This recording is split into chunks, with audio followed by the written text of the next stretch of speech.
According to the National Electrical Code, specifically concerning outdoor generator sets, there are guidelines for disconnect requirements. If the generator enclosure is located right outside the building and is readily accessible, an additional disconnect, separate from the circuit breaker already inside the generator enclosure, is not required. Accessibility is a key factor in this determination. However, when a disconnect is required, it is permitted to be located inside the building at the point where the conductors enter the structure. It's important to note that these guidelines are based on the assumption that the generator's circuit breaker housed within its enclosure functions as the primary disconnecting means, provided it's readily accessible.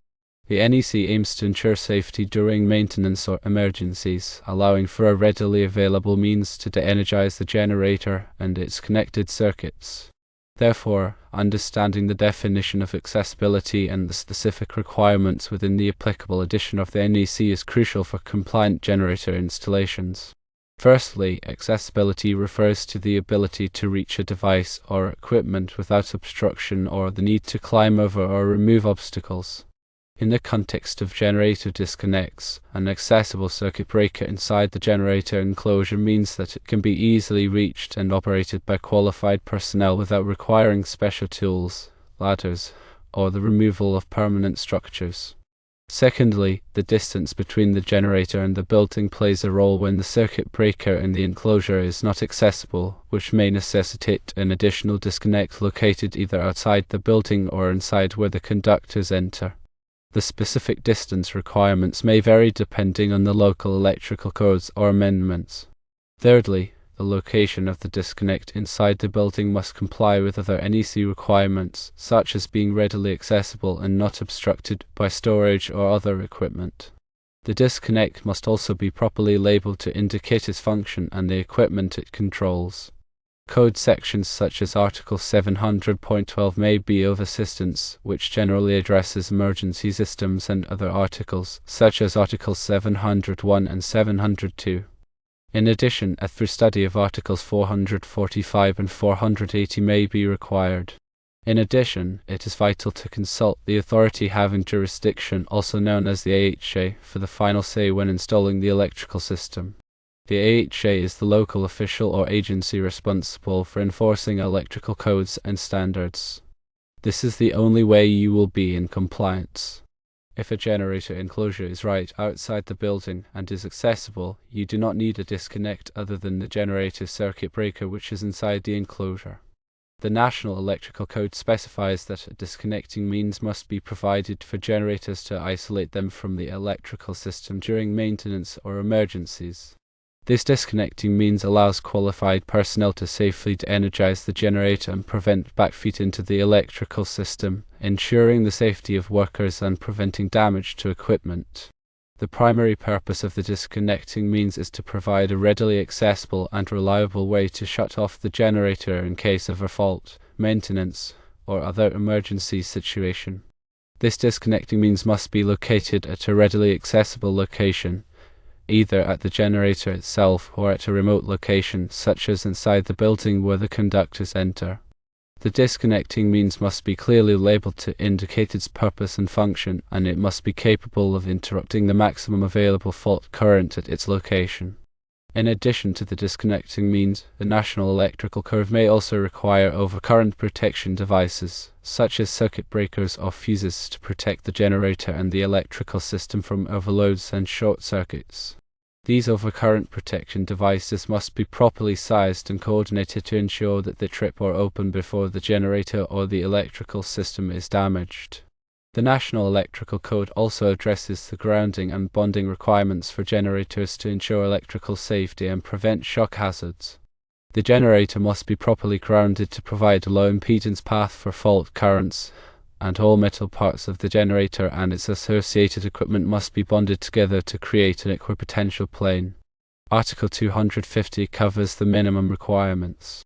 The grounding and bonding system must be designed and installed in accordance with the National Electrical Code and other applicable standards to ensure the safety of personnel and prevent electrical hazards. The National Electrical Code provides specific guidance on the installation, operation, and maintenance of generators to ensure their safe and reliable operation. This guidance covers a wide range of topics, including the location of generators, the ventilation requirements, the fuel storage requirements, and the maintenance procedures. By following the National Electrical Code and other applicable standards, it is possible to install and operate generators safely and reliably, providing backup power for critical loads during power outages and other emergencies. Secondly, when you need a disconnect, it may be located inside the building where the conductors enter the building. The location of the disconnect is not arbitrary, it is strategically chosen to ensure accessibility and safety. Locating the disconnect inside the building at the point of conductor entry provides a convenient and protected location for qualified personnel to operate the disconnect without having to venture outside in adverse weather conditions. This also helps to prevent tampering or unauthorized access to the disconnect. The disconnecting means must be readily accessible, meaning that it must be located in a place where it can be easily reached and operated without the need for tools, ladders, or other equipment. This ensures that in an emergency, the disconnect can be quickly and easily operated to shut down the generator. The disconnecting means must be clearly labeled to indicate its purpose and function. This labeling must be durable and easily readable, even in low light conditions. The labeling should clearly identify the generator that the disconnect controls and provide instructions on how to operate the disconnect. The disconnecting means must be capable of interrupting the maximum available fault current at its location. This means that the disconnect must be sized appropriately to handle the maximum amount of current that could flow through the circuit in the event of a fault. The interrupting rating of the disconnect must be clearly marked in the device. The conductors that connect the generator to the disconnect must be sized appropriately to carry the maximum load that the generator is capable of producing. The conductors must also be protected from overcurrents by circuit breakers or fuses. The overcurrent protection devices must be sized and coordinated to protect the conductors and the generator from damage. The National Electrical Code provides detailed requirements for the installation and wiring of generators and their associated disconnecting means. These requirements cover a wide range of topics, including conductor sizing, overcurrent protection, grounding, and bonding. By following the National Electrical Code, it is possible to install generators and disconnect safely and reliably.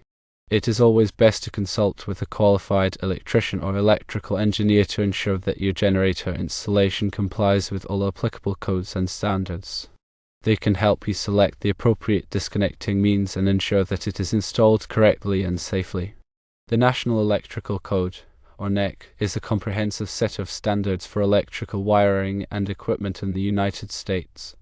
It is updated every 3 years to reflect the latest advancements in electrical technology and safety practices. The NEC is not a law itself, but it is widely adopted by state and local governments, making it the de facto standard for electrical installations. The NEC covers a wide range of topics, including general wiring requirements, overcurrent protection, grounding and bonding, wiring methods, equipment installation, and special occupancies.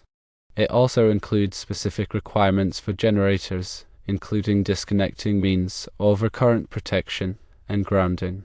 The NEC is organized into chapters, articles, and sections. Chapters cover broad topics such as general wiring requirements and equipment installation. Articles cover specific aspects of these topics, such as overcurrent protection for conductors and grounding for generators. Sections provide detailed requirements for specific situations, such as the sizing of conductors and the location of disconnecting means. The NEC uses a system of references to other standards and publications. These references provide additional information and guidance on specific topics. For example, the NEC may refer to a standard from the Institute of Electrical and Electronics Engineers, or IEE, for information on the design and installation of grounding systems. The NEC is enforced by state and local electrical inspectors. These inspectors review electrical plans and inspect electrical installations to ensure that they comply with the NEC. If an electrical installation does not comply with the NEC, the inspector may issue a notice of violation and require the homeowner or contractor to correct the problem. The NEC is a complex and comprehensive document, and it can be difficult to understand and apply.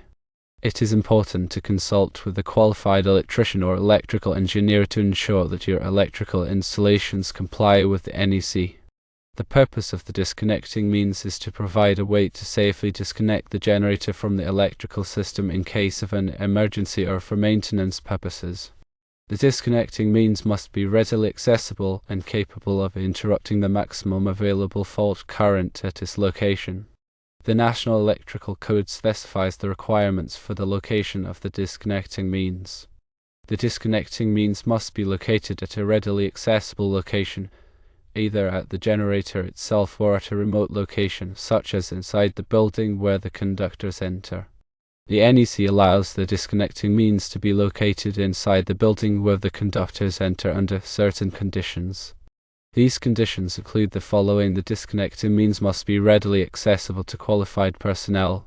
The disconnecting means must be located in a safe and convenient location. The disconnecting means must be clearly labeled to indicate its purpose. And the disconnecting means must be capable of interrupting the maximum available fault current at its location. If these conditions are met, the disconnecting means can be located inside the building where the conductors enter. This can be a more convenient and cost-effective option than locating the disconnecting means at the generator itself. The electrical system must be properly grounded and bonded to ensure electrical safety. The grounding system must be designed to provide a low impedance path for fault currents, which will help to protect people and equipment from electrical shock. The bonding system must connect all metal parts of the electrical system together to create an equipotential plane, which will also help to protect people from electrical shock. Article 250 of the NEC covers the specifics. The NEC provides detailed requirements for the grounding and bonding of electrical systems. These requirements cover a wide range of topics, including the size and type of grounding conductors, the location of grounding electrodes, and the bonding of metal parts. By following the NEC, it is possible to ensure that the electrical system is properly grounded and bonded, which will help to protect people and equipment from electrical shock. The specific requirements for generator installations can vary depending on the type of generator, the size of the generator, and the application. Therefore, it is important to consult with a qualified electrician or electrical engineer to ensure that your generator installation complies with all applicable codes and standards. They can help you select the appropriate disconnecting means, overcurrent protection devices, and grounding system, and it can ensure that your generator is installed correctly and safely.